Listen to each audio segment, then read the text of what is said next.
جب ایک عورت اپنے شوہر کے گھر میں جھگڑے کے بعد سہارا لینے کے لیے اپنے میکے آتی ہے تو وہاں بھی اکثر اسے یہ سننے کو ملتا ہے کہ یہ گھر اب تمہارا نہیں رہا۔ نہ شوہر کا گھر اس کا رہتا ہے، نہ ماں باپ کے گھر میں وہ پہلے جیسی جگہ رہتی ہے۔ تو پھر سوال یہ ہے کہ آخر ایک عورت کا اپنا گھر ہوتا کہاں ہے؟ کیا وہ پوری زندگی صرف دو گھروں کے درمیان سہارا ڈھونڈتی رہے گی؟ عورت دونوں گھروں میں دل لگا کر جیتی ہے، دونوں رشتوں کو نبھانے کی کوشش کرتی ہے، مگر پھر بھی کبھی ماں باپ کے گھر میں مہمان بن جاتی ہے اور کبھی شوہر کے گھر میں پرائی۔ السلام علیکم، کیسے ہیں آپ سب؟ امید کرتی ہوں سب ٹھیک ٹھاک ہوں گے۔ میں بھی الحمدللہ بالکل ٹھیک ہوں۔ آج کا جو ٹاپک ہے بہت زیادہ اہم ہے، کیونکہ یہ ایک ہر عورت کی کہانی ہے۔ ویڈیو دیکھنے کے بعد آپ کو شاید محسوس ہو کہ یہ میری ہی کہانی ہے۔ بہت ساری خواتین کو ہم نے دیکھا ہے کہ وہ اپنی مرضی سے اپنے گھر میں جینے کے خواب دیکھتی ہے کہ میں گھر کو اس طرح سجاؤں گی، یہ کروں گی، وہ کروں گی، مگر اس کے خواب جو ہے نا سارے چکنا چور ہو جاتے ہیں۔ یہ ویڈیو ایک عورت کی زندگی کے اس خاموش درد پر ہے جو اکثر کسی کو نظر نہیں آتا۔ ایک عورت کو بچپن سے یہ سکھایا جاتا ہے کہ یہ گھر اس کا مستقل نہیں ہے، یہ تو صرف ایک عارضی ٹھکانہ ہے۔ وہ اسی سوچ کے ساتھ بڑی ہوتی ہے کہ ایک دن وہ اپنے اصل گھر یعنی کہ اپنے شوہر کے گھر جائے گی، وہ اس کا اصل گھر ہوگا۔ پھر وقت آتا ہے جب اس کی شادی ہو جاتی ہے اور وہ امید کے ساتھ اپنے شوہر کے گھر بھی چلی جاتی ہے۔ شروع میں اس کا اپنا جو گھر ہوتا ہے سب کچھ ٹھیک ہوتا ہے، دل سے اس گھر کو اپنا بنانے کی کوشش کرتی ہے، ہر رشتے کو نبھانے کی اور سنبھالنے کی بھی کوشش کرتی ہے، لیکن وقت کے ساتھ چھوٹی چھوٹی باتوں پر اختلاف شروع ہو جاتا ہے۔ کبھی باتوں کو غلط سمجھ لیا جاتا ہے، کبھی خاموشی کو ضد سمجھ لیا جاتا ہے، اور کبھی معمولی سی بات بھی بڑے جھگڑے میں بدل جاتی ہے۔ مثال کے طور پر کبھی کھانے کے معمولی مسئلے پر ناراضگی بڑھ جاتی ہے، یا کبھی بات نہ کرنے پر سمجھ لیا جاتا ہے کہ یہ عزت نہیں کرتی۔ پھر جو شوہر ہوتا ہے نا، ایک طرف اس کے گھر والے ہوتے ہیں، دوسری طرف اس کی بیوی ہوتی ہے، تو اس کا جو زیادہ زور چلتا ہے وہ اپنی بیوی کے اوپر چلتا ہے۔ ماں باپ سے تو وہ ناراض ہو نہیں سکتا، نہ بہن بھائیوں سے لڑائی کر سکتا ہے، اس کا زیادہ حق جس پر بنتا ہے وہ تو اسی کے اوپر چیخے گا، چلائے گا۔ تو وہ کیا کرتا ہے، جیسے ہی حالات بدلنے لگتے ہیں تو وہ اپنی بیوی پر غصہ کرنے لگتا ہے، اور حالات ایسے آ جاتے ہیں کہ ایک دن وہ اپنی بیوی سے کہہ دیتا ہے کہ یہ گھر چھوڑ کے چلی جاؤ، یہ گھر اب تمہارا نہیں رہا۔ آخر وہ بیچاری کب تک اس چیز کو برداشت کرتی رہے گی، کب تک وہ سہتی رہے گی؟ پھر وہ بھی تھک جاتی ہے۔ روز روز کے معمولی جھگڑوں سے لے کے بڑے بڑے اختلاف جب ہو جاتے ہیں تو وہ ٹھان لیتی ہے کہ چلو ٹھیک ہے، بار بار بے عزت ہونے سے زیادہ بہتر ہے کہ میں اپنا سامان لوں اور اپنے میکے چلی جاؤں، کیونکہ اس وقت صرف اس کو وہی ٹھکانہ نظر آ رہا ہوتا ہے اپنے ماں باپ کے گھر کا۔ مگر یہ غلط فہمی جو ہوتی ہے نا وہ اس کی جلد ہی ختم ہو جاتی ہے۔ وہ اپنا سامان لے کے اپنے میکے چلی جاتی ہے کہ وہاں پہ جاؤں گی، میرا ماں باپ ہے، میں نے بچپن سے لے کے جوانی بھی میں نے وہاں پہ گزاری ہے، وہ میرا سہارا بنیں گے، میرے درد کو، میری تکلیف کو سمجھیں گے۔ مگر بالکل ایسا نہیں ہوتا جیسے وہ سوچ کر آئی تھی، کیونکہ شادی کے بعد لڑکی ویسے نہیں آتی میکے میں جیسے وہ پہلے رہ رہی ہوتی ہے۔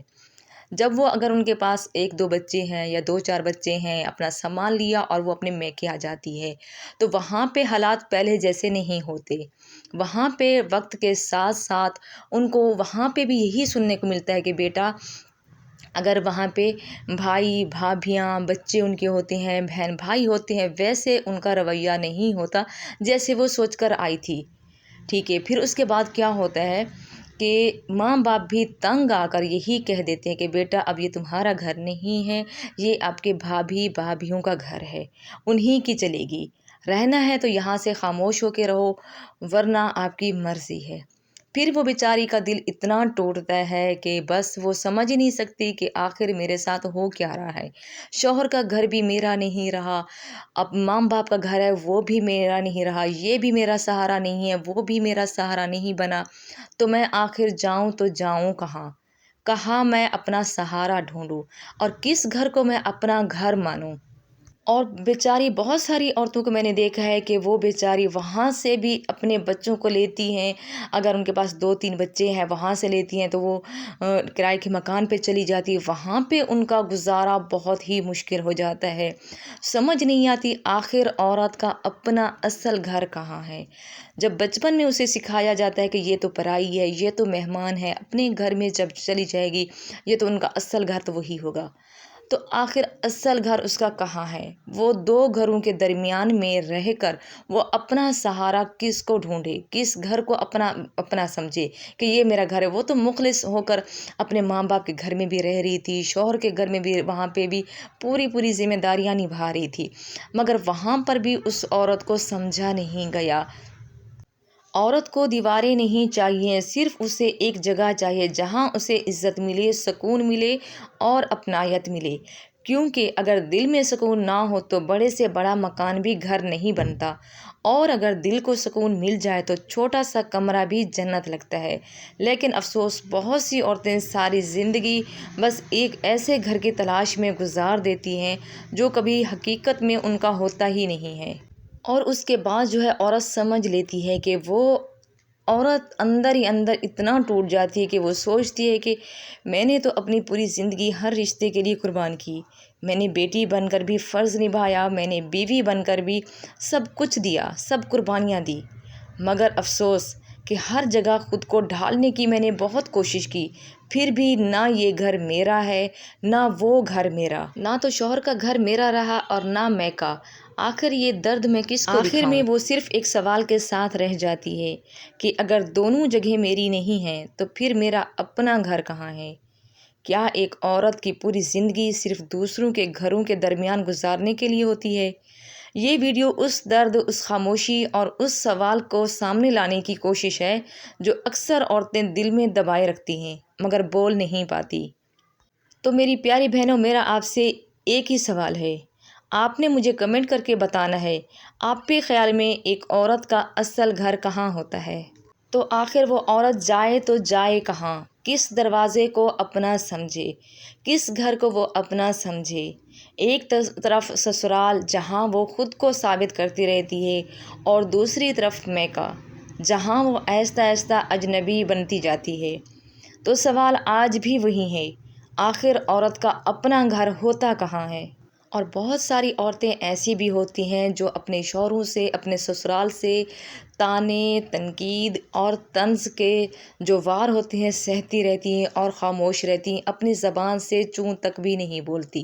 بہت ساری عورتوں کو ہم نے دیکھا ہے جو ایسے ہی اپنی زندگی گزار دیتی ہیں، اور وہ یہ سمجھتی ہیں کہ بس یہی ہمارا اپنا گھر ہے، اسی گھر سے ہمارا جنازہ اٹھنا ہے۔ وہ یہ سمجھ کے اپنی پوری زندگی اسی دہلیز کے اوپر گزار دیتی ہیں، اپنی خوشی، اپنے خواب، اپنے سب کچھ وہ اپنا دفن کر دیتی ہے، کیونکہ اسے پتہ ہوتا ہے کہ اب میکہ میرا پہلے جیسا نہیں رہا، جیسے میں بچپن سے لے کے جوانی گزار چکی ہوں ویسے نہیں ہوتا، اس لیے وہ اپنے خوابوں کو دفن کر کے اسی دہلیز کے اوپر اپنی عمر گزار دیتی ہے۔ مگر جب ایک عورت کو کہیں سے بھی سہارا نہیں ملتا، دونوں گھروں کو دیکھتی رہتی ہے کہ کاش میرا بھی کوئی اپنا گھر ہوتا جس میں میں اپنی زندگی سکون سے گزار دیتی۔ آئی ہوپ آپ کو آج کا ٹاپک اپنی کہانی جیسا لگا ہوگا۔ اگر آپ کو ویڈیو پسند آئے تو ویڈیو کو زیادہ سے زیادہ شیئر کریں۔ آپ کے ایک شیئر کرنے سے ہو سکتا ہے کسی کی زندگی فیصلہ کرنے میں آسانی ہو جائے، اور اس کی زندگی آپ کے ایک شیئر کرنے کی وجہ سے بدل بھی جائے۔ اگر آپ اس ویڈیو کے ریلیٹڈ کوئی بھی سوال مجھ سے پوچھنا چاہتے ہیں تو کمنٹ کیجیے گا۔ نیکسٹ ویڈیو آپ کس ٹاپک پر دیکھنا چاہتے ہیں اپنی رائے کا اظہار ضرور کیجیے گا۔ اپنا اور اپنی فیملی کا بہت سارا خیال رکھیے گا۔ مجھے دیں اجازت، ملتے ہیں نیکسٹ اور نئے ٹاپک کے ساتھ، تب تک کے لیے اللہ حافظ۔